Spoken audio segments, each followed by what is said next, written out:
amazing spot along here. Not been along here for a long time. But, this one's not as well walked as it used to be.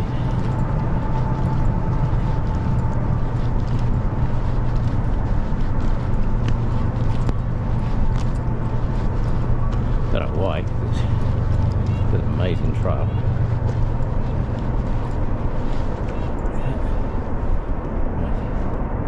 Let's just take care of those two.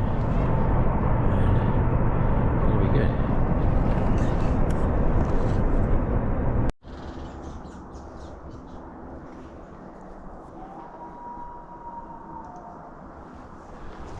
Sounds of the forest.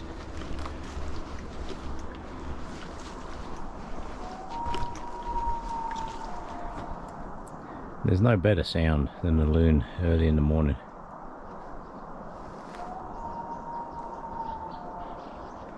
Don't know how well that will come up on the camera, but let me tell you, that is nice.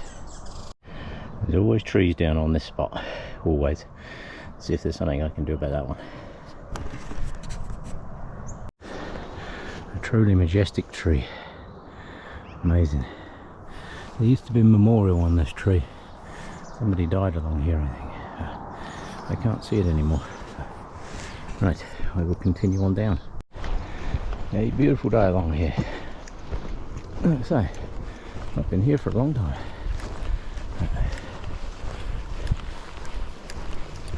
Bit by a mosquito. Then you get to here, and then you have the mountains in the backdrop. Why this place gets used for filming so much. That's an amazing backdrop for films.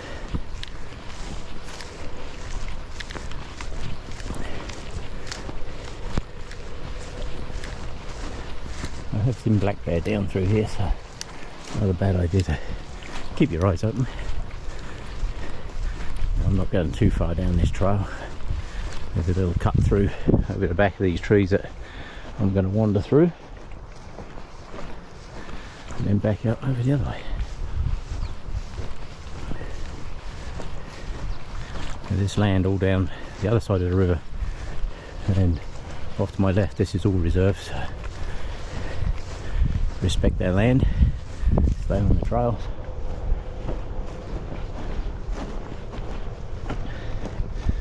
And I'm heading across to the gap that I know is over there. Where are they there? Yeah, very nice indeed. On I go. Right, so getting on down the trail a fair way now. But, this is the reason I've come here. This piece along here.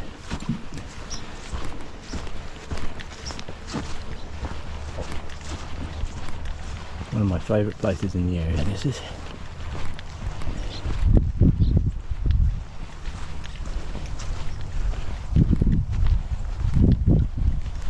Many films have been made along here. Many. Yeah.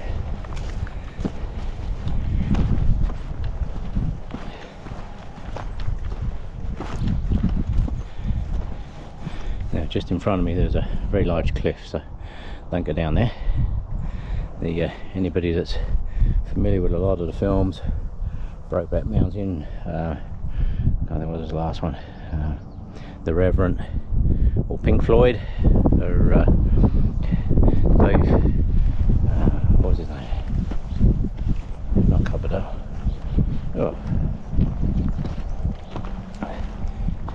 Guitar player with Pink Floyd. Anyway, at the end of one of the videos there on Learning to Fly, he stood on a cliff playing the guitar. Well, that's where he was stood, just over there, and they flew across here. They filmed him across that way. Quite often you come down here, you'll find people on reserve diving in here. Personally, I wouldn't do it. They're very, very brave people, I can tell you. But yeah, that water's pretty deep. What's that guy's name? Oh, Dave. Dave. Ah. Damn. It's escaped my mind. But anyway, that's where they filmed it. Right there, just over on the rocks over that way. very, very good video. And a brilliant guitarist, no question. Oh, the big tree is still here. The reason that I've come today is there is a massive tree over here. Massive tree. There's also an eagle nest along here, just over the way. But,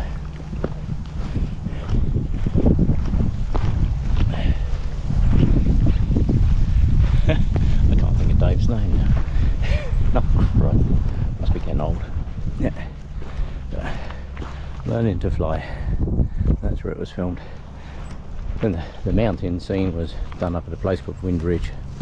But this tree here is the reason I've come here today. This is a truly amazing tree. Absolutely huge. Clinging on to, I have no idea what. Look at these roots. Absolutely amazing. Absolutely an amazing tree. Love that tree. Glad to see it's still there. Yeah. That was the whole point of my trip, was to come out and see that tree. Amazing. Right, I'm just going to head down here, stop at the bottom, have a cup of tea. Good sunshine, lovely, eh? This location gets used for a lot of films and stuff. Absolutely huge, fantastic spot. You can certainly see why they do it.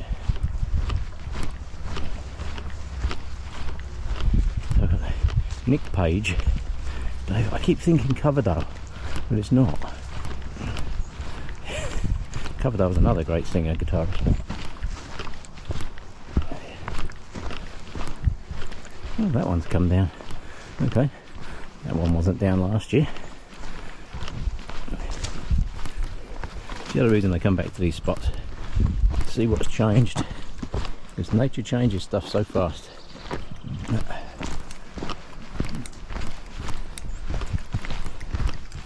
I came down here one day and there's a whole bunch of people paddleboarding down here. Super nice people over the way there. Very nice people. The rock shelter is looking a little worse for the wear. There used to be a nice little rock shelter in here. Somebody had built up. That's all gone. Yeah. So I am going to sit here. Oh, somebody's had a campfire here. We wouldn't have a campfire here. It's not very respectful. But yeah. There's a lot of water in there. Sometimes this water's only about half this height. And you can actually walk along. There's almost like a little beach along the side here. So it's not today. I'm just debating whether to go all the way up and around to the other side. That hill that you can see in the distance there, you can walk up onto the top of that hill and up and around. So I might just do that. You can get out on those rocks over there where they taper down to the water. That makes some amazing photographs. If you're into photography, this is a great spot. And that's why it gets used for films, because it's just an amazing spot.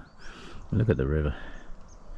If that doesn't make for a really good place just to be, I don't know what does. Stunning, isn't it? Oh, I think the squirrels have heard me.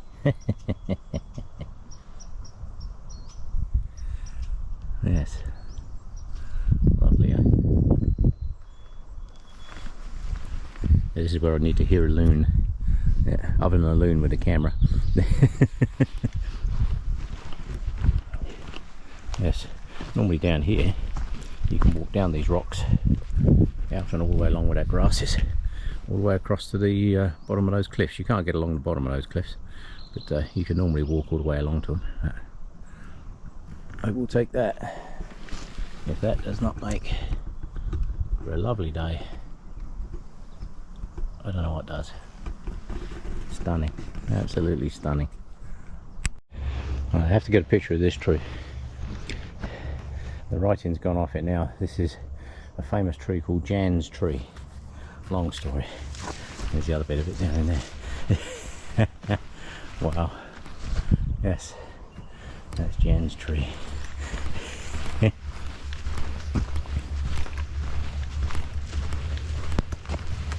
I can hear a train in the distance there.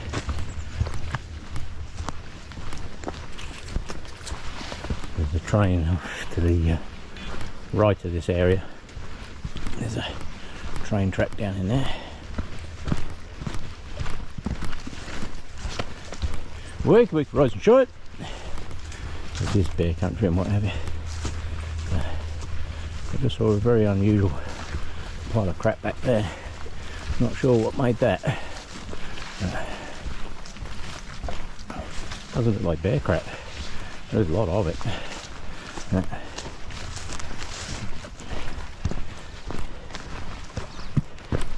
But since I'm here on this junction, I'll wander down through here. You have to be careful on this bit because there are some big holes in here, and you don't want to be falling down those big holes. Falling down a big hole out the middle of somewhere like this is never a good plan. Never a good plan. But you'll see in a couple of seconds while I'm coming down this way. If I get down there without falling down any holes.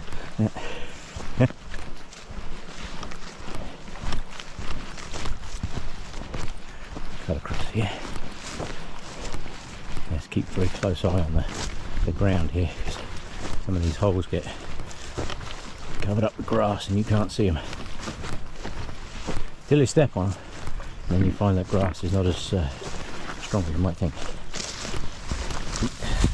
Holes, see the hole? So watch that. And this is why I've come in. See that? More holes. Step into that, you'd be in trouble. Bust an ankle out here. Not a good plan. That piece of rock on the end, I have seen people sitting on that rock. There is no way I'm going to sit on that rock, because that's probably 500 pounds to 1,000 pounds of top rock there, or actually maybe more. That's even bigger. Yeah, goes all the way down along the bottom there. Look at that. Like I say, when the water's down you can actually get almost all the way along here. I've sat here a few times. That's where I was sat just now, that piece over there with the big trees on the corner on the right. If this is not a spectacular place, I have no clue what it is. I sat here once with a little ground squirrel, just sitting up there on the rock, eating my lunch. And he came and sat right next to me, probably about 10-12 feet away. And then he just literally came right up to me. Probably I could have almost reached out and touched him. Yeah. Like I say, watch out for the holes. There's a lot of them. Yeah. So I'm just going to do this down here because the sun is in the right spot. And when I come back later, the sun won't be in the right spot. So it's in the right spot to get that picture now. So that's exactly what I will do. You see what I mean? I wouldn't sit on the end of that rock. Very much holding it up. Right, I've got to have a look along that way and see if I'm going to go all the way along. I'm not sure yet. Right, let me head downstream a bit and see what I can find. The flowers are quite something. Look at all this lot.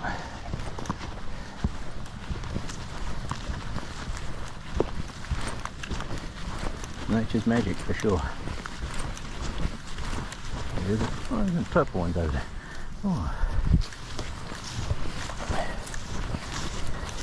I don't see too many of these ones. Not sure what these are. I don't see too many of those. I'll look those up when I get back. Can't remember what they are. Careful not to tread on anything. There's more of these, but amazing. Keep seeing rocks turned over. Lots of big rocks turned over in here. Their big friends like to turn over rocks looking for grubs and bugs. Yeah. You see great big 50-pound rocks rolled out the way like they're toys. Yes, you know our big friends are around here somewhere. Right, now unfortunately I have to go up a bit of a hill now, so I'm sure you've no wish to listen to me huff and puff up this hill, so I will turn this off. I've got to go up the top of there, so I will turn this off until I get to the top. Oh, trust me, that's like huffing and puffing up there. The day's not even hot yet. But that is exactly the reason I come here. Look at that. Yeah. Oh. Downstream from here is Alberta's first, I believe, and oldest hydro power station. But I'm not sure if I'm going to go all the way down to there. They built it on a place called Horseshoe Falls.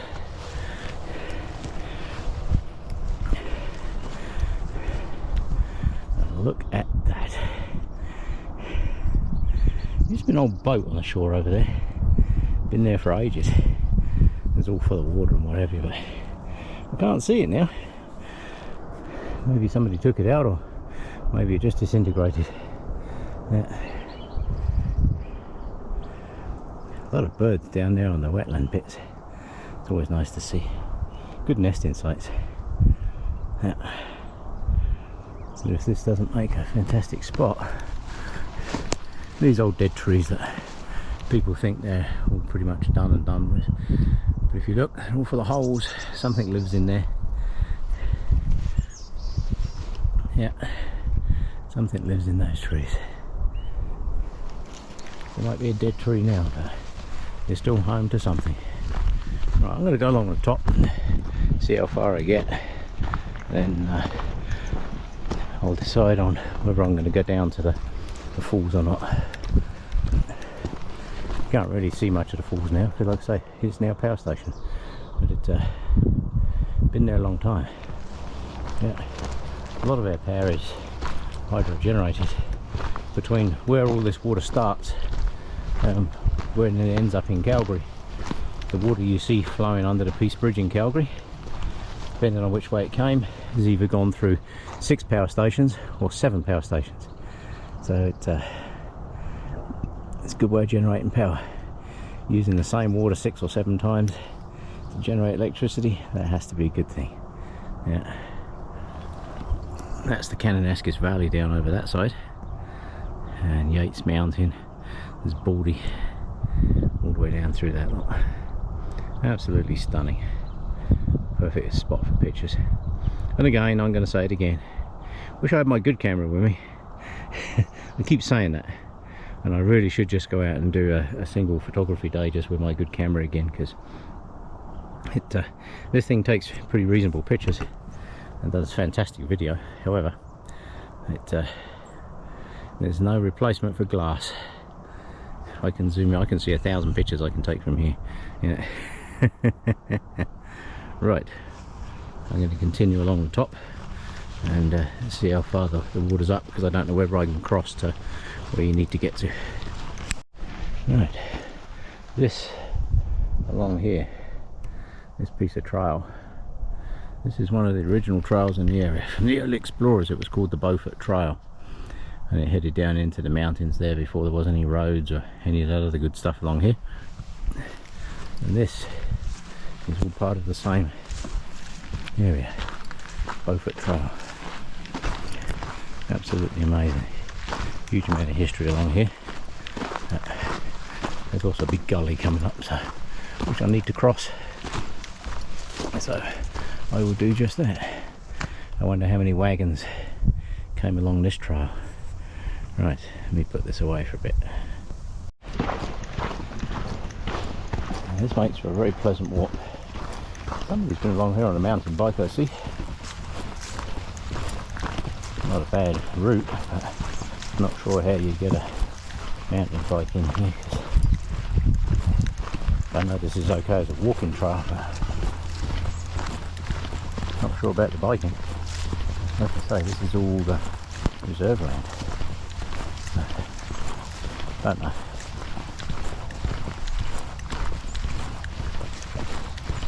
I can tell you, this is a bloody amazing walk. Now, this is one of the least used trails in the area. There used to be a nice little parking lot at the end of it, but they had to close it off because so many people were getting in there. TransAlta, which own all the facilities and that there, were getting fed up with people coming up there and all that kind of good stuff, so they closed a lot of that off. And I don't blame them, because it's bloody dangerous. People don't realise how dangerous all that stuff is. However, there is a gate there now. You can't park in the old parking lot. So it's a real shame. Just down here, I come out to the meadowy bit, as I call it, and that dictates where I go next. Because to get down across to where the filming locations are and the reservoir. Oh, there's another one of those purple flowers. I did a bit of video just now on these purple flowers, and I'm not sure it came out. So, typical GoPro, these things tend to lock up. So I need to find out what that is. So I will look that up when I get home. Sometimes GoPro just does some weird stuff, and it decides they're not turning themselves off, and you try everything, and then unfortunately you're left with the only option of pulling the battery, which I really don't like doing, because you never know what you've saved and what you haven't. So along here, I have picnicked along here before now, stopped for a bite to eat and what have you. But I have a very famous saying. Well, not too many people use this trail. Oh, here we go, there's another bunch of these purple things. Here we go, there's a better bunch. We'll look those up when I get home. There's a profusion of them around now. I have sat by this tree along here, enjoying the day. Before now, sat right there, where that bird just flew out of actually. Yeah. Right, I'm going to head down across the grass. There is a way down in that bottom corner that you can get across, but you have to go along the trail on this side, and then you'll see a trail peel off down the side, but I'm not sure if I'm going to be able to get down there. Let me go and have a look. Yeah, head down across here. But, I do have my hat in my backpack. Thank goodness. Because later today, I believe it's supposed to be pretty warm. But, look at that. People often ask me, why do I do this stuff? Well, that's exactly why I do that stuff. Look at that. That's exactly why. And when you come down across this corner, there's a steep downhill bit, a shaly piece, and there's a bit in the bottom that you have to cross over the creek. Ooh, little grasshoppers and that in here. Look at them, millions of them. I don't know how well they're coming up on the camera, but people will be pretty upset that I'm walking through them. Whee! Millions of them, look at them. Yeah, not sure what they are, but there's a lot of them. There used to be a town over the other side of those trees there, a town called Seabee. The roads are still there, but all the buildings and that are gone. They took them all out. And when they built all the infrastructure and that up through here, all the people that worked at the dam and all that, they built an entire town, which was just over through those trees, the other side of the river there. That's all closed off. You're not allowed up in there. Yeah. But the roads and that are still there. I believe some of the road signs and that are still there. Oh, the street names and stuff. That's kind of cool. All the buildings and that have been removed. So there's nothing really to see there. But down in these trees, off onto my right, down here, there used to be some picnic tables. People used to come down through here when they were doing filming and stuff. They'd have crew camps and that set up in here, and there was picnic tables and things down in the bottom.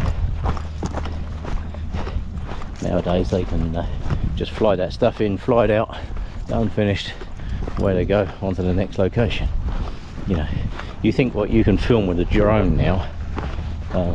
Back in the day you used to have to use helicopters, and you'd put up all the cable lines for the cameras on the pulley systems and what have you to get some of these shots.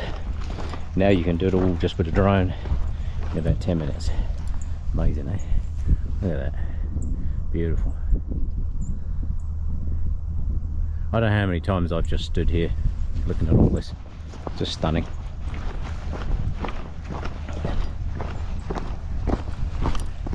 There used to be a set of power poles down through here. You can still see the remains of the... Oh, there's a piece of table down there in the of trees. There's a piece of one of the old picnic tables and what have you. Good grief, can't believe that's still there. Used to be a couple more up in here. See if I can see him. Oh yeah. Right, let me see if I can get a picture of this. This is how nature reclaims everything.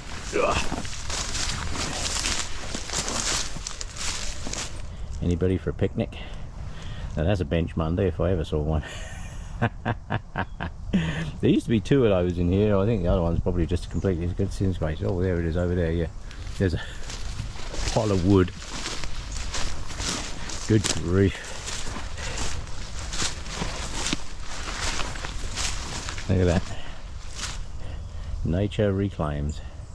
Leave it there long enough, nature takes it back. Actually, nature takes it all back in the end. You know, these mountains that I've just been videoing in on the way in, a million years from now, they'll still look pretty much the same as they do now.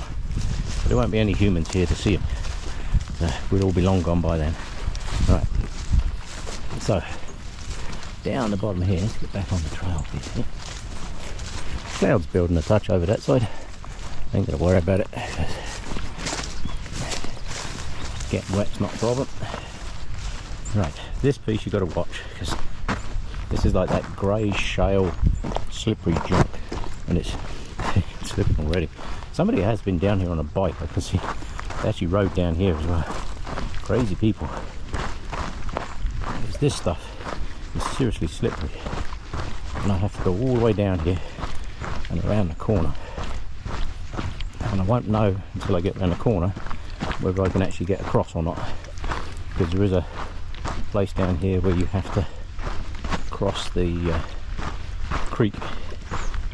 And depending on how much water is in here, depends on whether I have to walk back up this hill with no gain whatsoever. Oh, this is steep. Literally, my toes are crunching into the top of my boots. It is that steep. There's a little bit of water in the creek, but not a lot. I might be able to get across. Oh yeah. Now, you have to get across this. So if you come down in here expecting an easy walk, it's not. However, there is, it's still there, that nice chunk of wood. Onto there, onto there, onto there, and over there. Look at that. I have come down through here before now, and this is just a raging mess. And if it is, unfortunately you've got to go back up because there's no other way across here. People have piled all kinds of bits of wood in here over the years to get across here, and nature just washes it all downstream. As soon as the water gets up, it's gone. But that's your way in and out. That little corner there. If you miss that, you've got a very long walk. And this is the only way into this piece. There's no other way in here. Yeah. I have literally come through here, and this whole piece I'm walking through is literally just a sea of water. Right. I now have another steep uppy bit. So I will stop the waffling and head upwards. Yeah, this is that water inlet. And sometimes this inlet is completely full of water. So you have to be a bit careful. There's a tree up here, this old dead tree. I took some pictures of that many years ago. And I had my good camera with me. I'm going to see if I can do the same shot with this camera and compare the difference. Oh, this is a lot of up, I can tell you.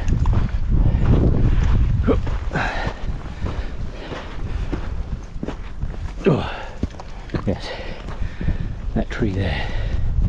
I have done that picture several times, and I'm going to do it again. I don't care how many times I've done the same picture. That's one of the reasons that I do it. Look at that. I don't know how old that tree is. It's been dead a long time, I can tell you. I know it's been dead at least 15 years, maybe 20. It's full of holes.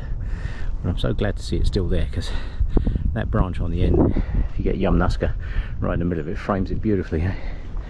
Yeah. Down through there. Yeah, if you're a filmmaker, this is the place to be. Right, I'm going to get back down along the bottom because I don't want to be on the top yet because the wind's getting up. Right, just off to my left is a place I call Lunch O'Clock Rock. I'm going to head across there in a minute, but not until I've been down to the corner. I was down in here one day and I heard this noise and I thought, the heck is that noise? And it was cows coming down to have a drink. Yeah.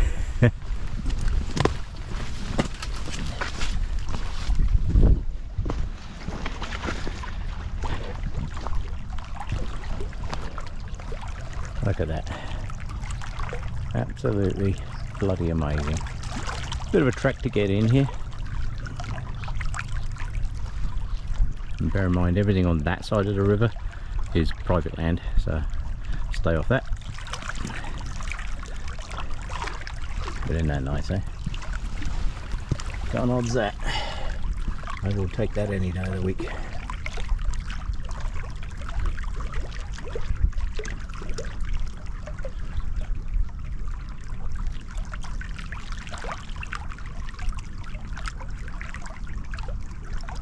Stunning, absolutely stunning.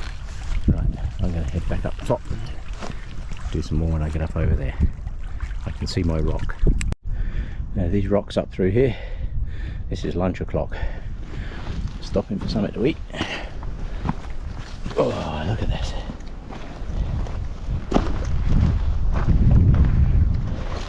That's it, right there. But nature knew exactly where to put the rock. Stunning. Oh, and that breeze. Let me tell you, I need to get this pack off, and that breeze is going to be nice and cool once I got this off.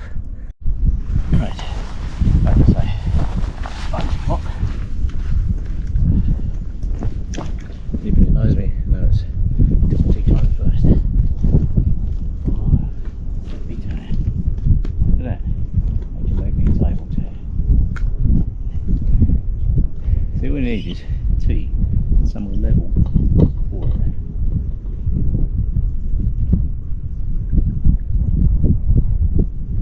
And yes, anybody that does follow my channels, I do drink a lot of tea.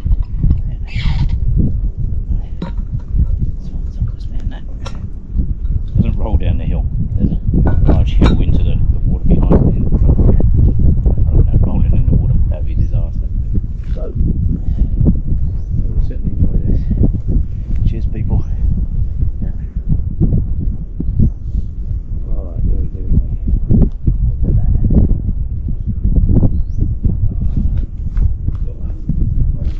More comfortable. Yeah, that old tree over there. Glad I got that picture. I'm going to see how well that comes out. There's several old trees up in here which I fully expected to be laying over on the ground and falling to pieces, but they're all still there. Cheers. Yes. Hard to beat for sure.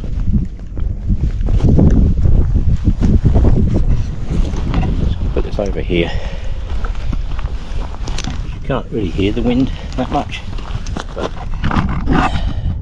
trust me, it's blowing enough that I don't want to hear blast rolling into the water. That would be a bit of a pain in the rear end trying to get it out of there. In fact, I don't think I could, because that water doesn't look deep, but I can assure you it is.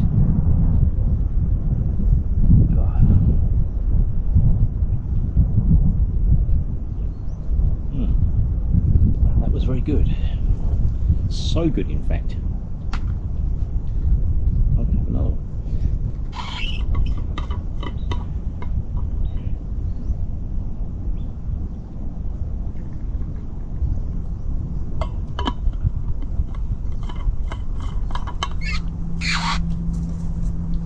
Now I don't have a campfire because I don't own this land, so it's not my place to have a campfire. But I am going to put my feet out. So, cheers people. Happy cup of tea time. Oh. My new saying is, the more tea I drink, the less I carry, as a tribute to Mors Kahansky, the great man himself. That is my new expression. And I actually think it's a good expression because it gives me a really good excuse to drink more tea. I was just looking at the lichen and stuff on these rocks. Those lichens and what have you have been around since, I don't know, one of the earliest plant forms ever, and they're still there. They're everywhere. These rocks are covered in them, absolutely covered in them. Yeah, human beings think we've been here a long time. In geological terms, we've been here just like literally a matter of weeks in geological terms. But if you look at these rocks, they're covered in them, absolutely covered. Yeah, pull that little bit of shale out of there. The end of the rock's absolutely covered in these. Put that back where I found it. Back in there.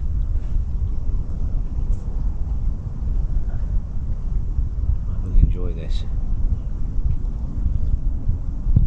If this doesn't make for a really good day, I'm not really sure what does.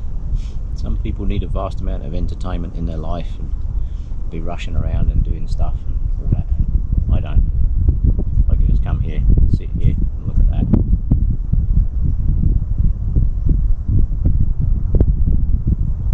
Oh, that's a very nice cup of tea. I'm just going to show you my view so that you can see why I'm here. Let's put that there.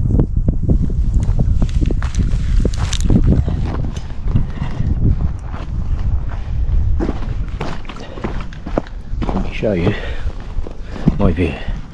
And this is what I'm sitting looking at, having my cup of tea. That's got to be the best cup of tea in the world, eh? Yorkshire Gold in a spot like this doesn't get much better. Yeah, I was looking for the remains of the boat over there on the far shore, just before you go up around that corner. There's like a little bay piece in there that's normally, when this water's down, it's normally quite muddy and grassy in there, and that's where the boat was. So unless it's on the bottom of the lake now, I don't know. But the boat had been there for years and years and years. It was just full of water. It had just been left. I found another boat the other week, which I need to see if I can get out of there, because that's going to do the same thing. That's just going to fill up with water and sink and just become an eyesore. So, but isn't that amazing? If you go up that valley, you see those mountains right in front. If you go up to the valley to the right there, that will take you up into Canmore. If you go left, that takes you down through Kananaskis. I can see Hart Mountain side on that one.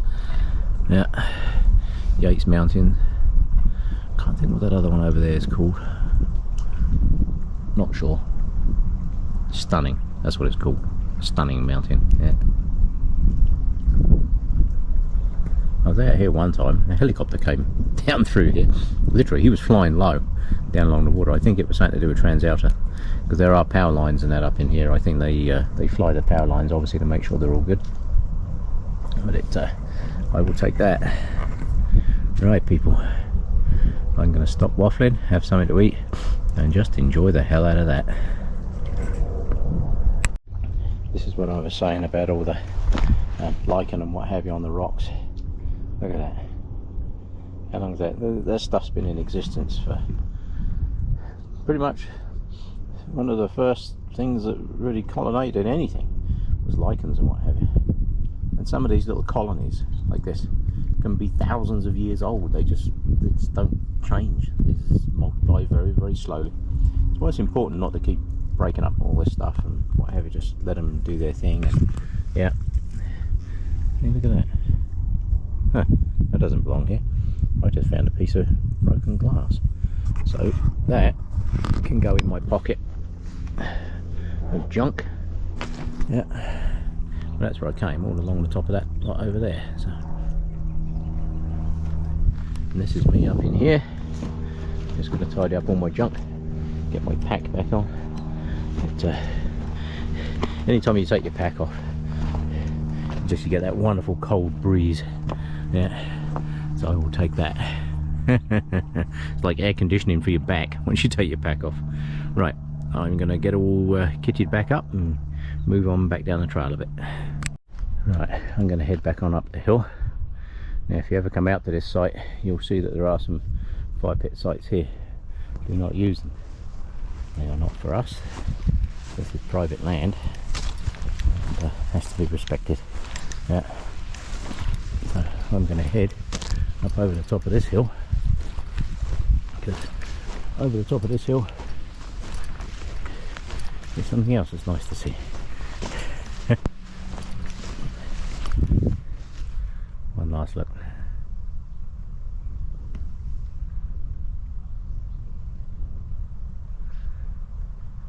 If you're a filmmaker, it's hard to beat this. Right, now further down here you have to be a little bit careful, because there's some big drop-offs and some cliffs just over the other side of here, so I will put this away until I get there. Right, just downstream, be very careful here. This is that old brick building down there on the left hand side. That is the original power station. This used to be a really nice waterfall called Horseshoe Falls. You'll notice I'm staying well back from the edge, a good 20 feet. It's good because all of this along here is undercut. And all you Instagrammers out there, do not go down to the bottom of the dam to try and get your magic picture for Instagram. Because the bottom of a dam is about the most dangerous place you can be. Because if you get a water surge from upstream, guess what? You are smashed to pieces in a matter of seconds, and you are nothing but fish food. And I can tell you now, the people that run the power station, they catch you down there, they get really, really, really upset. So do not, for any reason, go down there. I'll take pictures from up here, that's different.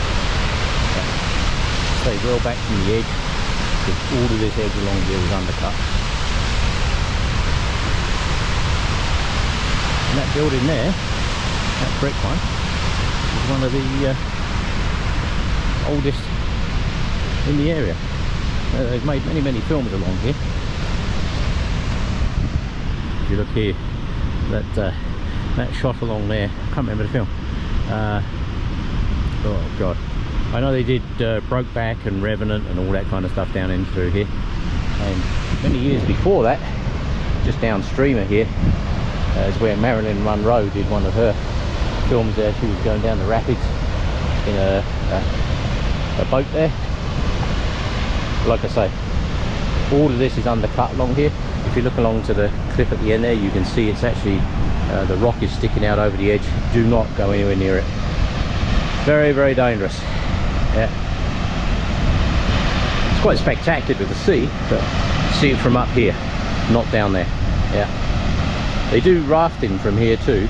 The guys on the reserve there, they have a rafting thing that they do down through here. Like I say, there used to be power lines down through here. As you can see, these are the remains of the old power poles. That is all that is left.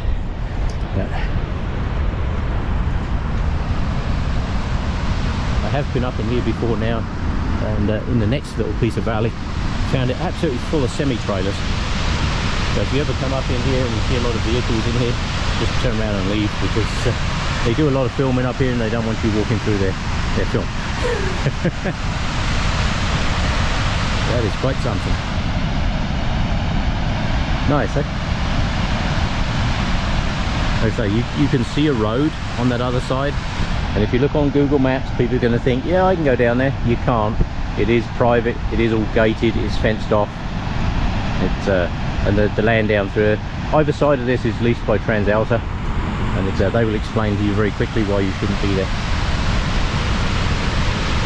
So I'm going to go up to the corner where the power pole is, right in the distance there, and that is as far as I'm going, because the further you go down here now, this next little rock band up here, that's as far as I'm going. Let's do some video from there. Like I say, a little way downstream from here is where Marilyn Monroe did her film. Can't remember what it's called now. It's in a rapids in a boat. But it certainly is a nice walk. You look at this gap and you think, yeah, I could get down there. Don't go down there, because if they have to do an emergency water release, and they do, if you look at the dam there, see the wet pieces on the side, they literally, you just get a siren and 30 seconds later there's water coming through there. So Don't ever go down there. Yeah, you can see they've actually had water running down through there very, very recently. This rock down through here, where that dam is, there used to be a cliff along there, and that was the first waterfall, and then it came down into that plunge pool down there at the bottom, and then down through the second plunge pool off to this side. It's called Horseshoe Falls. I have seen some photos of it, and then it would have come down through here, down onto the next section, and then down through that one. It doesn't look like a lot of water, but I can tell you now, if you ended up in that water, you are as good as done. Yeah. Just stay away from it. It's not a playground. It's very nice to come and see though. And that brick building down there, like I say, is Alberta's original power station. Still generates power to this day. It's still used. Still generates power. This is one of the 7 between like the upper Kananaskis Lakes, if you like, and down into Calgary. Depending on which way you come, you either go through 6 power stations or 7 power stations. But that is part of Canada's addition to clean energy, if you like. If you look at the amount of water that they have to bypass through here, they're still going down the penstocks on that side to generate electricity, but that gives you an idea of how much flow there is coming through here at the moment. We have had some spectacular storms. In the height of the 2013 floods, that spillway over on the top there, water was literally coming over the top of there, like it was insane. These are what they call flow-through dams. They have small capacity behind the dam, but it's not like a huge reservoir that they built. So it's I don't know, they call them stream flow or whatever power stations. So it's actually pretty neat to see. Like I say, it's not a playground, so don't go down there. So this rock corner is as far as I'm going. Do not run up this rock, because I can tell you now, the 100-foot drop down the other side will really piss you off. So, and the reason I'm coming here is to get that picture there. Like I say, this is a massive drop. If you look down the bottom there, there's a whole bunch of people getting ready to go rafting. They do run the rafting schools from down there. As you can see, they're doing their safety briefing. They go from here, and they actually go quite a long way. There's some serious white water down through here. This is not somewhere for amateurs. Yeah, these guys are professionals, and they actually run all the way down to the Nakota Lodge there. If you're feeling really adventurous, you can actually go way downstream here. But it's getting in to release from here to actually launch. You do need permission to come up through the reserve there, so don't think you can just come here and launch your boat. You can't. Yeah. Like I say, there is a bloody great cliff down there, as you can see. Stay off of that. And I don't know how strong that rock is up on the corner, so I ain't going to risk it. I will sit along here for a bit, watch these guys, and looks like they're getting the safety briefing by the look of it. Yeah, which is very important. This river looks like it's easy travel, but if you look, those are not your average everyday dinghies. They are very much built for this. You come down here in your Canadian Tire $10 floaty boat, your chances are you ain't going to get out the other end. And if you look at these sides here, once you're in this valley, once you're down in that river gorge, there's not many places you can get out. So this is why stick to the professionals, sign up for one of these courses like these guys down here, and enjoy it. Yeah, that has to be the best way to do it. Right, I'm going to see if they get going. I'm going to sit here for a while and just see if they get going. Yeah.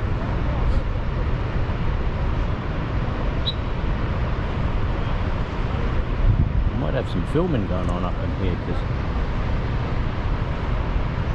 I've just seen a car going down through there, like a little SUV. And, that location, the next valley, which is why I stay out of the next valley, because the next valley tends to be where they do a lot of that kind of stuff. So there's a row of trees over there in the distance. I tend to stay this side of those trees. It's their land. You've got to respect it. But I have just seen a vehicle going down that way, so who knows? Yeah. Come on, people, get in your boats and get going. I want a video you going down the river.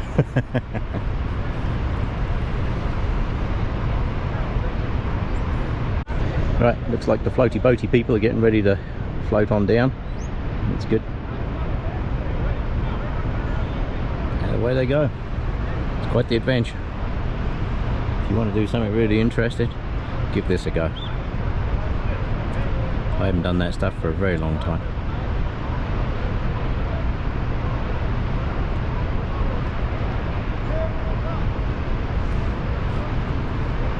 Like I say, this is not a river to mess with. It is a dangerous river. There is some pretty good rapids down here. As I say, just down around the corner there, that's where Marilyn Monroe filmed one of her films there. I can't remember what the film was called now.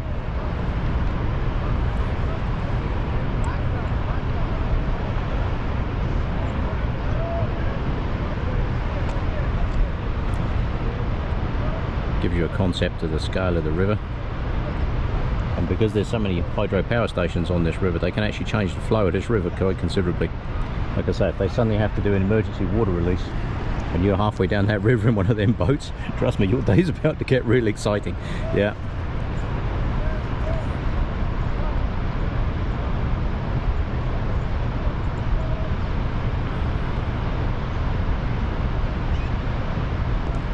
And we have the other two boats down here. They're training for something completely different.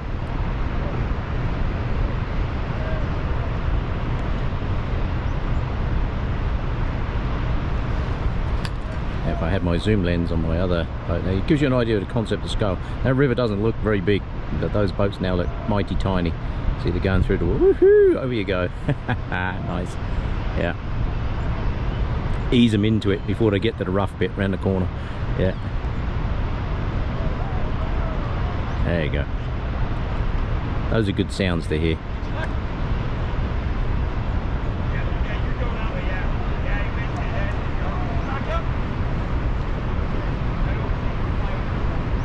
These guys down here are training for something completely different. And as you can see, those guys are heading on down there. That's good. There is a campground further downstream that they've opened up again. They had it closed for some time, but they have opened it up again. So those four little dots down there, that gives you an idea of how big that river actually is. Yeah. Like I say, it's not an amateur river. Just make sure you know what you're doing if you're coming down there.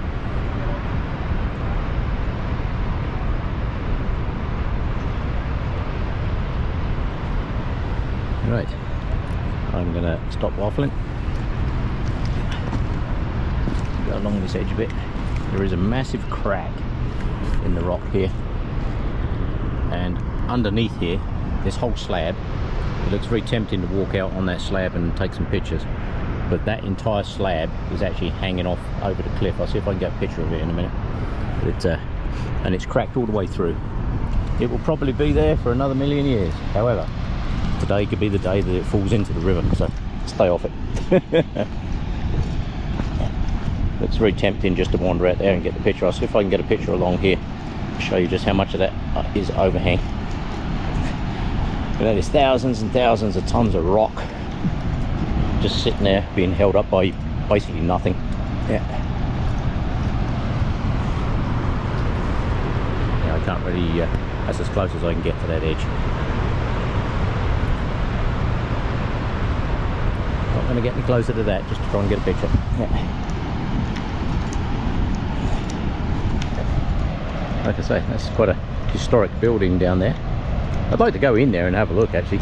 Unfortunately, I don't know anybody at Transalpha up this way. That I know some people in Calgary from Transalpha, but I don't know anybody up this way. But that's something that I would love to go and explore. That'd be pretty cool. You can see the water coming out of the power station there, out of the Penn stocks, and then out of the discharge. I don't know what it generates for power. It's been running forever, this thing. They've revamped it numerous times and what have you, but I'm not going to wait for these guys to get going. The 4 boats have already gone around the corner, the yellow ones. I suspect I know who these blue guys are. Yeah. Yeah. Right. My way back is up that valley.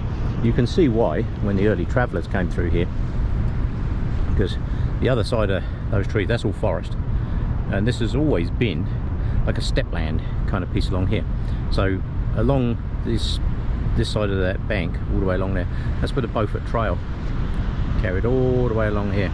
So you'd get to this point back in the day with your wagons and stuff, and you think, how am I going to get through those mountains? I mean, I know my way through those mountains now. If I had to set off on foot, God forbid, to cross the mountains into BC, I know a route that I could take. It would probably take me a year to get through there, because that is not somewhere you're going to do in a couple of months. You better seriously, if you've got a horse and you had a really good horse, you might be able to get it through there in one season maybe, but generally speaking back in the day they didn't, which is why they would settle. They'd get the other side of this range of mountains and they'd find themselves in what I call the Golden Valley, where the town of Golden is, and they'd probably settle there for a summer, around for next year, and then they got the really big mountains to get through, like what's now Rogers Pass and what have you. But trying to find a way to navigate up through those mountains back in the day, no GPS, no nothing. Let me tell you, those were some real adventurers. Really knew their stuff. Right, these guys are getting ready to go. Like I say, they do run courses down through here, so if you want a bit of an adventure, great place to do it. And they come out at Nakota Lodge there. So there you go. There you're off. You're going.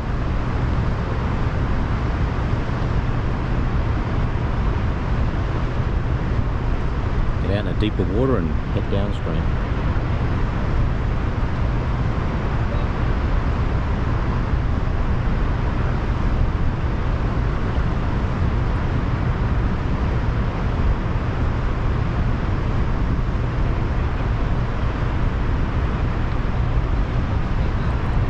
Get you. Away you go.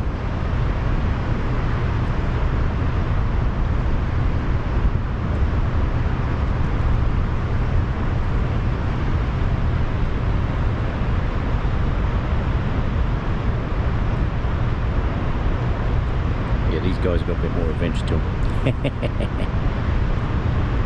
Yeah, the guy that's what's that? He's just gone back up through the trees there. I guess he's got a vehicle parked up in there somewhere. Away they go. Have a good day, gentlemen. Enjoy the trip. Right, now I'm going to enjoy a very long walk. Actually, way back up this valley. I've got a considerable distance to go, and then cut back across up over that way. So I'll put this away for a minute and let that be that for now.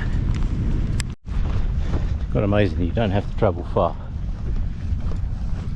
and the sound of the waterfall coming out of the dam there just disappears into nothing. And what I'm left with is this. Absolutely amazing.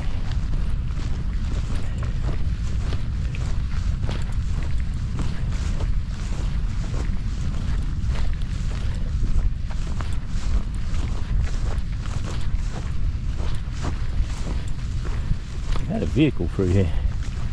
Okay. I did see, like I say, I did see a vehicle go off down the side. But, we do a lot of filming in here. I mean, just look at that. For a film backdrop. Stunning.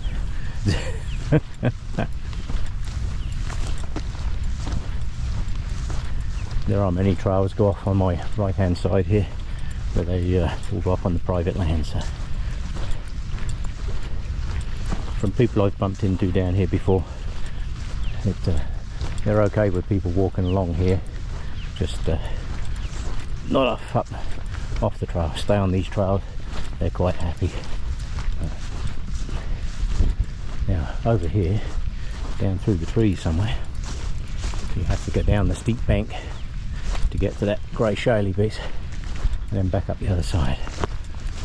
So, let's see if I can find that. It's just here somewhere. Like I say, yeah, here there's a lot of very steep drop-offs. Just make sure you know where you're going. Down here somewhere I should be able to get down. Because I've got to cross here. Oh, here we go. The cows actually make some very good pathways through here. Just got to find them.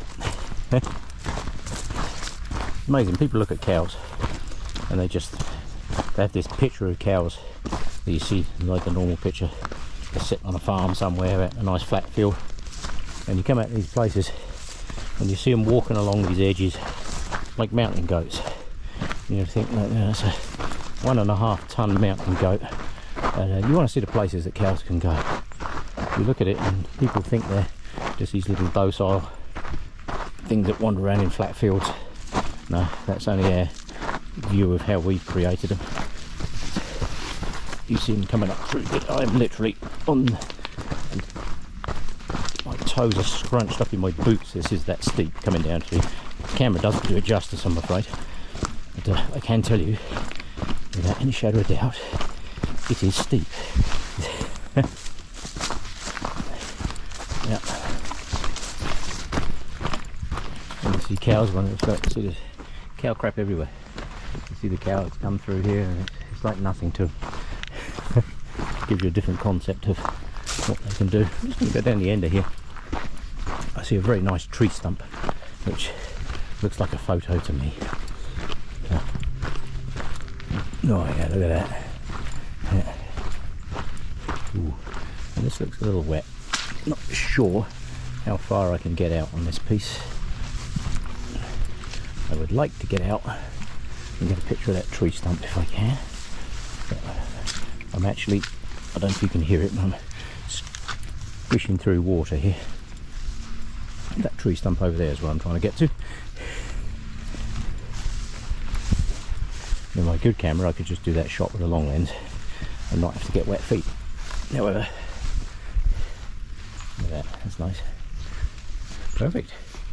Excellent. I will take that. Yeah. That is a nice picture. Amazing spot. I can't even hear the waterfall now. It's just completely gone on the other side of the hill. Right, I need to head back up that over there. So I'll show you how to do that. Right, bottom of this little corner, you have to step across here and go up around that edge. So yeah, we'll go across there. There we have a nice tree root right there. Engage 4-wheel drive.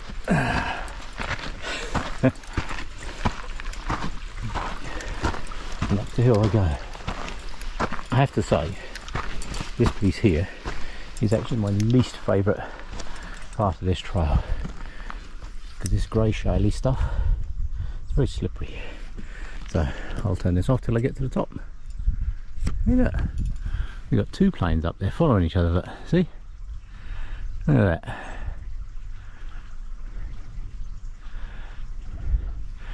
Two parallel vapour trails at roughly the same altitude,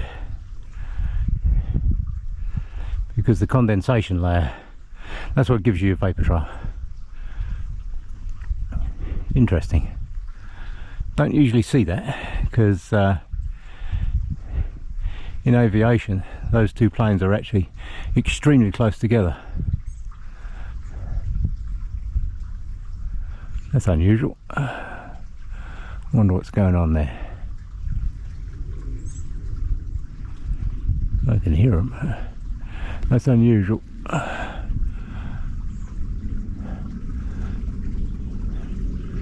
They are almost exactly the same altitude and within very close to each other. That's not always a good sign. Yeah, that's interesting. Those two are definitely following each other. Yeah. They're in the same air corridor, but they're not usually that close together. The separations usually, as far as their TCAS systems and everything will be telling, they are way too close to each other.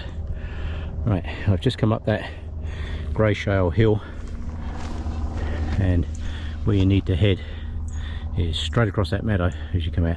There is a faint trail goes off to the right. Don't go that way. You have to cut straight across the middle of this trail, this meadowy bit.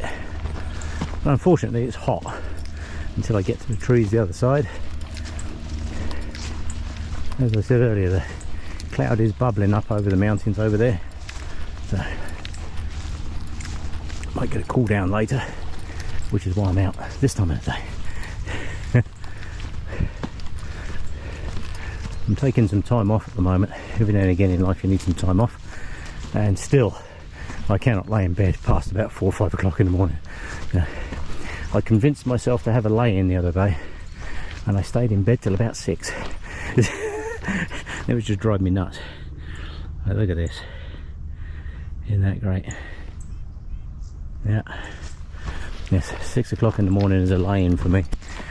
I'm not a late night person. I prefer to be up and working early. I guess that's the way I've always been. Like years and years ago, on farms and what have you, you're up at first light, or just before, and you don't tend to finish until it gets dark. But I don't mind the early starts. The late nights, nah. When I was 20 something it didn't really matter, but I've never really been somebody into late nights.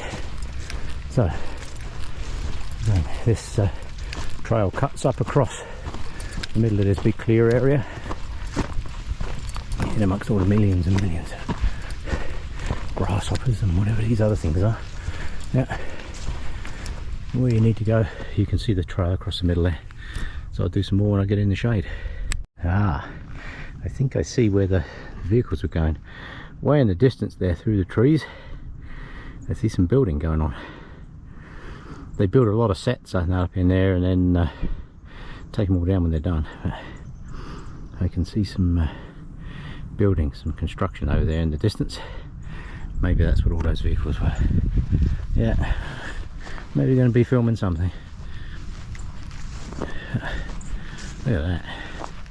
I have walked along the bottom of there before now to try and find a way up through instead of coming up this hill and along the top and down, but I never did find a good way through, so unfortunately you have to do the elevation gain, go upstream a little bit and then you lose it all again. Yeah. But I haven't yet found a way that you can get through there. There is a trail along there, cows go along there, but you'll soon come to a bit that the cows can get through. If the water was way down and it had been down for some time and the ground had firmed up, you might be good, but other than that, no. Like I say, this is the route of the original Beaufort Trail along here. You can just imagine the early explorers coming along with their horses and wagons trying to find a way up through the mountains. Very, very hardy people. We have all this GPS crap and satellites and all the rest of it, and people still get lost. Yeah. Those guys had basically nothing but a compass. No maps, no nothing. There were no maps. David Thompson had been through this way and mapped out a whole bunch for the trains and what have you later on. But those early explorers, they must have been a hardy bunch of people. Come up through here, nothing to follow, nothing whatever. Imagine being the first guy coming through here. But, yeah, you go back through the centuries, the Hopi people and what have you lived up through here. They would have known the mountains pretty well, and I'm sure a lot of knowledge was traded with those guys. Yeah, oh, those are nice. I've seen quite a lot of those. Again, I'm not sure. I really should brush up. I did have a book on Alberta wildflowers. I can't find the damn thing. I have no idea what I did with it. Yeah, I moved a few years back, and unfortunately all that stuff tends to get lost when you move. I will head back across the meadow. Once I'm down the other side of the bush bit, as I call it, I'll do some more. This land all up through here, this is all glacial moraines, all the debris that was pushed out by the glaciers as they advanced and receded, push all this junk out the way. And, create these massive moraines all around here, this whole valley. Where I'm stood now in the last ice age, I'd have been under tens and tens of meters of ice. Down in the bottom of the valley, the ice was about a kilometre thick. So it just shows you. That was only 10,000 years ago. You know, that's when the last ice age ended. So the glaciers have been receding ever since.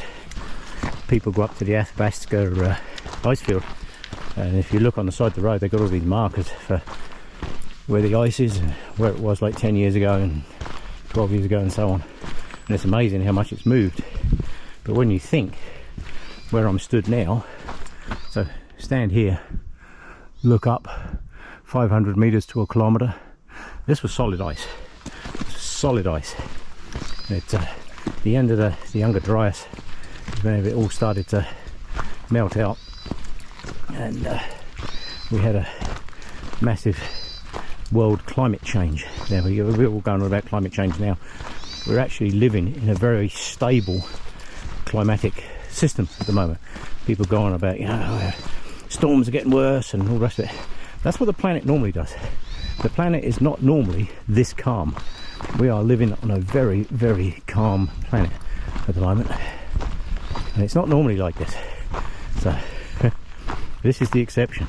This is not the rule. Right, when you get to this point, the trail goes that way. We actually need to go off on the left here. There are no markers. I don't build cairns and stuff like this out here because, like I say, this is private land. This is Nakota territory. They won't appreciate it if people go building cairns and that kind of stuff. There are markers if you look for them. People have put up trees, they've left logs up against trees and all that kind of stuff. So there are things that you can spot. And obviously the trail is fairly self-evident once you're on it. But when you come out of there, you'll see that nice trail. You can go down that way. Would I go down that way? No, because it's going to take you right down into the back of people's houses. And like I say, be respectful. It is their land. So where you need to come is over here through these trees. If you just picture that lake off to your left, basically you're going to follow the escarpment, if you like, along the top. Once you're in the trees, you can see it's a very well trodden trail. Not a problem. Easy peasy to follow. And as I will show you in just a second, bloody stunning views. Absolutely stunning. Just going to take a slight detour off trail. I did this photo down this valley with my long lens once. And thought that came out good. I bought a 300mm up here. I can tell you now, down that valley with a 300, really easy, nice. See the bit along the bottom that I was telling you where you find a way across and then you get stuck in a bit, that band of trees down there halfway along that slope, that's where you get stuck, because that is incredibly steep in there, Swampmageddon. You ain't getting through there, and even if you do, you've still got to come back up this, because there's no way to get along the bottom of this, so you still have to come back up the hill. So don't be tempted to try and find a way along the bottom, because there isn't one. Yeah. But look at that. Yes, just going to soak that in a bit, eh? Look at that. That is some serious battery charging soaking going right on right there. It's like charging up a GoPro battery. It's just a Dave battery. I can see the little progress lights, they're all filling up. And this is why, look at it, it's amazing along here. I'm going to get back onto the proper trail because it's fairly fragile soils along here, so let's get back onto the proper trail.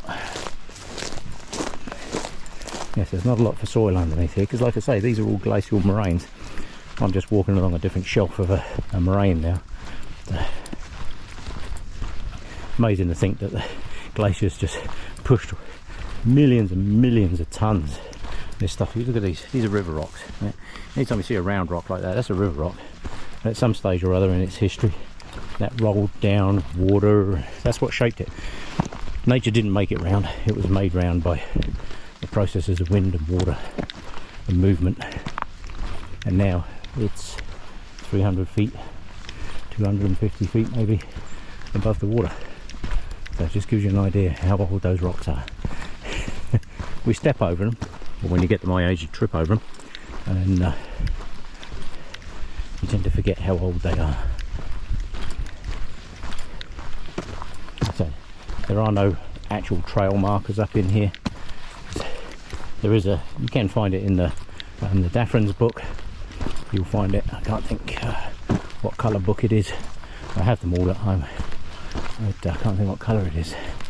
Either way, this trail is marked on there. But, it's fairly easy to follow once you've got an idea of where's where. It's like any trail. Once you figured it, you figured it. Do bear in mind that this is bear country. Do bear in mind. That was almost funny. Now up here there is also another turn off that you need to take, and I will show you that one when I get to it. Further down this trail you'll come to here, and as you can see there is still a well-trodden trail that goes that way. That is not where you want to go. See the log laying up in the tree there? This is how this trail is marked. There's no flagging tape or any of that kind of good stuff. There's no moraines or any of that kind of stuff up in here. But there is a tree or a piece of a branch laying up against a tree there. This is where you turn off. As you can see there is a trail that way. That's not the way you go. You need to turn left here, down through this way. Like I just said, if you keep the lake, if you like, or the river on the left hand side all along this escarpment, you're pretty much going in the right direction. You'll come to the steep downhill in a little bit. There's one very large rotten tree at the top of that hill, and I'm absolutely stunned that it's still stood up. I've been using this trail for probably 10 years now, I guess, maybe more, and every time I look at that tree I think, oh yeah, that's going to come down, that's going to come down. I've taken pictures of it numerous times, expecting it to be the last time. Oh, look at that brown-eyed Susan. Isn't that a nice one? Wow. Yeah. Like I say, there are no trail markers up in here, but it's such a well-worn trail you can't fail to follow it. Yeah.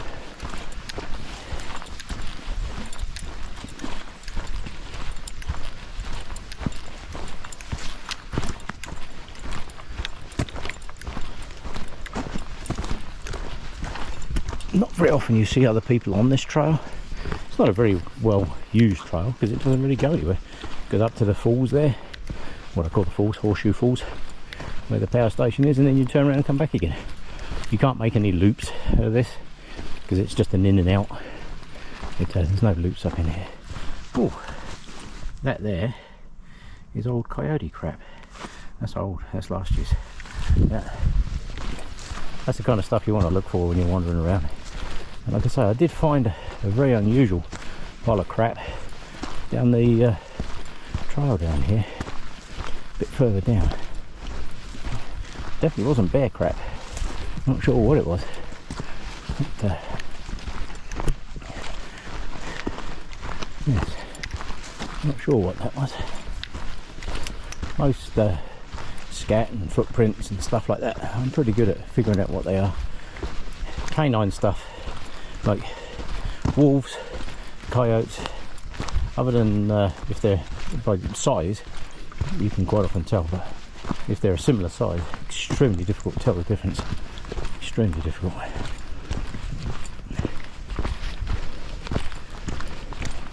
I'm sure professional trackers could tell you the difference instantly. However, I'm neither a professional nor a tracker. I'm pretty good at following stuff though. I've been doing this a while. Over 50 years I've been doing this stuff. Not here, all over the world. I've only been here since, when did I move over here? 95. I moved over here and love every second of it. And this is exactly the reason I came here. This, look at it. How many places in the world can I come and stand on a hill like this with that view, and I can walk that way, basically almost for the rest of my life and never be out the mountains. I can walk that way and it would take me 2 years to cross the mountains to get to the other side. I can walk that way and I'd never make it to where the I'd never make the Northern Ocean there. Never ever. Never make it to the Arctic. There's just too many mountains. There's mountains up there that people have never even walked on, named or anything. You know, they've never been there. There's literally thousands and thousands of kilometers that way. Now if you head east, which is that way, you're only maybe 100 kilometers and you're out of the foothills. You're on the prairies, and then the prairies are like thousands of kilometers before you hit Ontario. It's just dead flat. Anybody that drives across the prairies will tell you that. You drive on a road for half an hour at 110 kilometers an hour, and you go around the tiniest little kink in the road, and then you do the same thing for the next half an hour and next half an hour, and you do that for about 2 or 3 days, and then eventually you get across the prairies. Yeah, I have done Ontario to here in 3.5 days. Now let me tell you, that is driving from first light to pitch black, but I have done it in 3.5 days. And it's a trip I hope I never have to do again. Yeah, look at that. This is why I come here.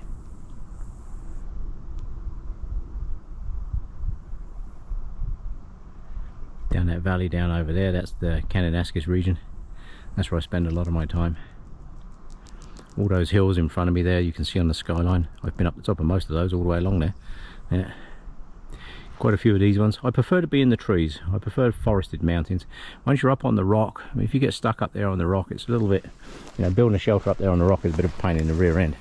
But as long as I've got forest, I've got firewood, I've got shelter, that's fine. That's all I need. Right, I will show you the next turn off when we get there. Or actually, I'm almost there.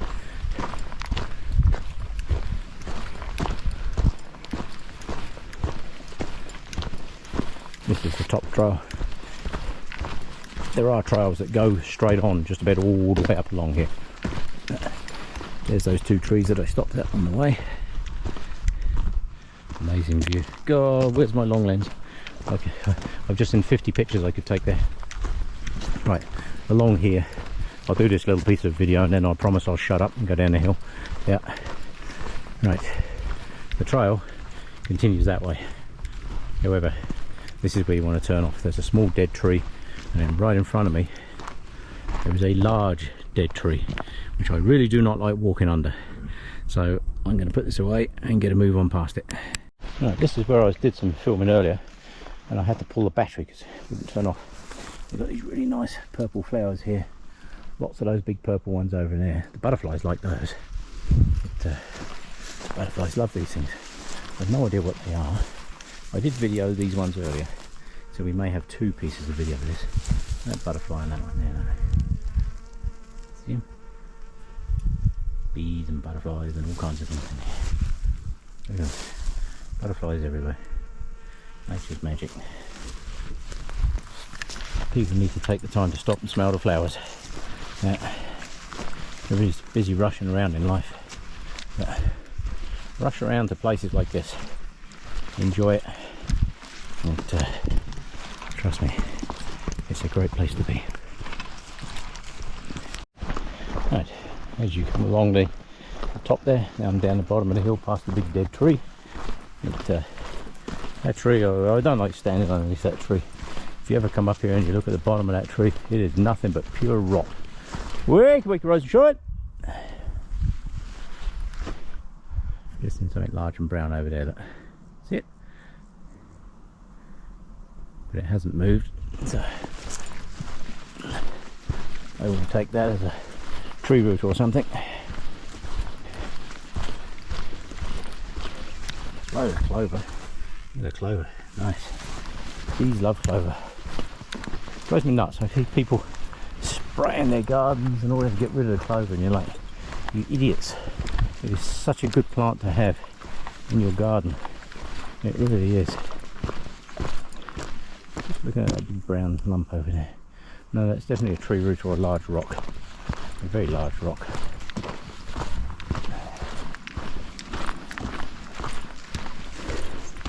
there is an eagle nest along this area. I've just had a look.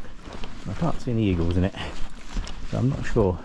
Used to come out every year and you'd find people out here set up. It's up in the top of that tree over there. People would come out here with their cameras all set up on tripods taking pictures and stuff, but I'm not convinced the eagle's still there. About 2 years ago I saw it. I think it was the last time I saw it, so who knows. Don't know if it's still there. They do tend to use the same nesting sites for some considerable period of time, so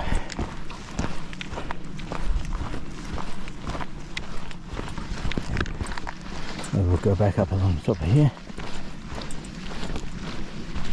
Still can't think of Dave's other name from Pink Floyd, but God dear, yeah. Everybody in the Pink Floyd world will be screaming at their screens now going, "It's Dave, whatever." Yeah. But sorry, I just can't think of it. Either way, that's where they filmed it, just down there. It's towards the end of the video of learning to fly. Wind Valley, which is not far from here, they filmed a piece of it there as well. The only bit that I've never actually managed to find is where that cabin was. Right at the end of the video, there's a cabin out in the middle of nowhere, and I don't know where that is. I've been to all the other locations, I know exactly where all the rest of them are. Be very careful along here because, like I say, this is 100 feet straight down. Do not go out on the rocks again. See, it's all cracked and what have you, and people look at it and they go, "Oh yeah, that's good, I could just walk out there." But don't. As I say, this is where it was all filmed here.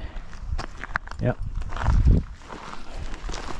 Nature has a habit of making really good chairs, and these rocks along here, I have stopped and sat on that rock right there many times. And I don't know if you're watching this, Luke, my youngest, he has also sat right there. Amazing, eh? Don't know where the time goes. My eldest just had his birthday and he's now mid-20s. Yeah, unbelievable. Don't know where the time goes.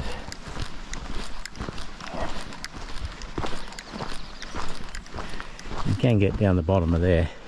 There is a way you can get down the bottom of there, but when there's this much water in there, it's nothing but wet, so no great advantage.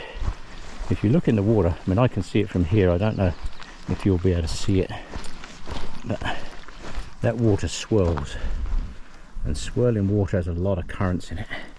You look at that water and it looks pretty flat, yeah, but I can actually see currents flowing in there. There's big swirlies in there.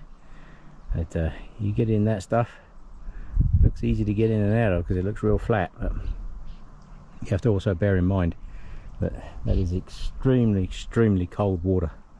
Yeah, that's mountain water. That is literally only just melted.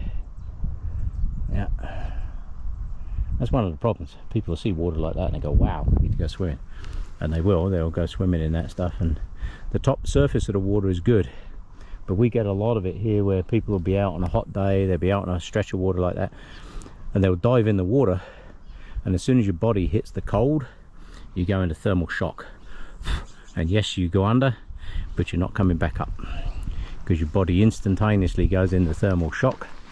Your brain is saying swim to the surface, your arms and legs, however, don't work, so all you do is sink to the bottom and you just drown. And then at that point you're thinking to yourself, "Wish I hadn't done that," but at that point it's way too late. So don't ever jump in water like that. Swim on the surface if you have to, and do not ever go from blazing sunshine, 35 degrees or whatever, and then dive into ice cold water, because chances are you're not coming back up.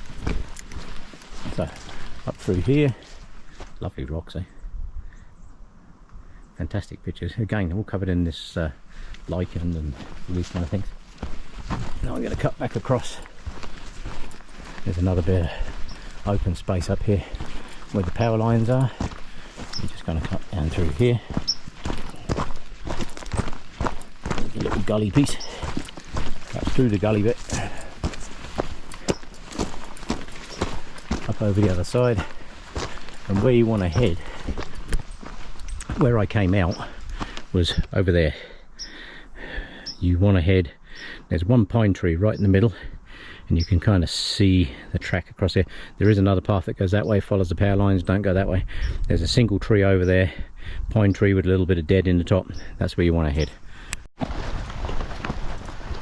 I say, when you're crossing this piece, power lines are off to my right, so cut straight across, and you'll see there's one pine tree, lone pine tree, the top of it's dead.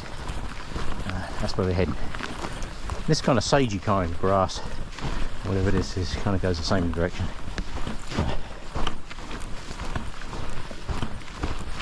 There's about 25 different trails across this piece of grass, but you can actually see there's like some sage grass or whatever that is in there, that sagey colour stuff, and it pretty much follows the exact trail of where you need to go. So,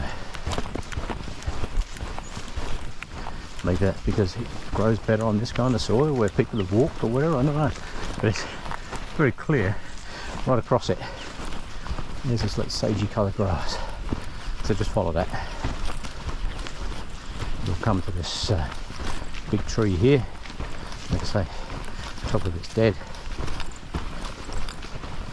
There are a lot of trails that go off up in here because obviously they graze all this. This is quite often full of cows and stuff.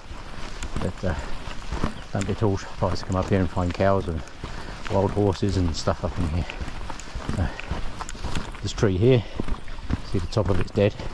That's your marker for the trail. And then you just follow it into these trees. Then you'll go down a steep hill, and then you're back in the valley bottom again. This tree here, this is your marker. Yeah. And just up here, you go back into the trees and down the steep hill.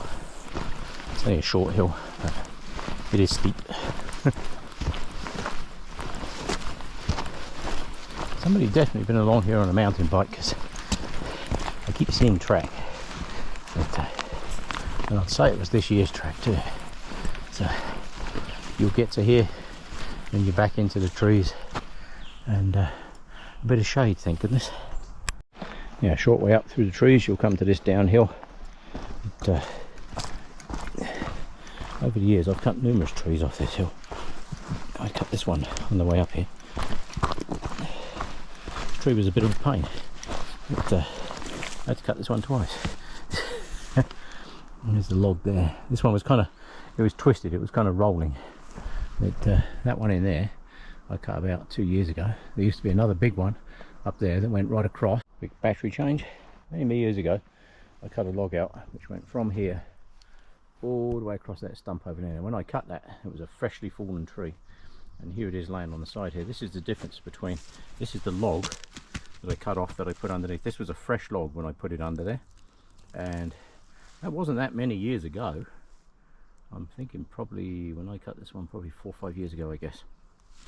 And as you can see, that is a fresh log that I put on there, completely rot. All the bark is peeling off this tree, look. I just found some fungus. Look at that, some fungi growing on the tree.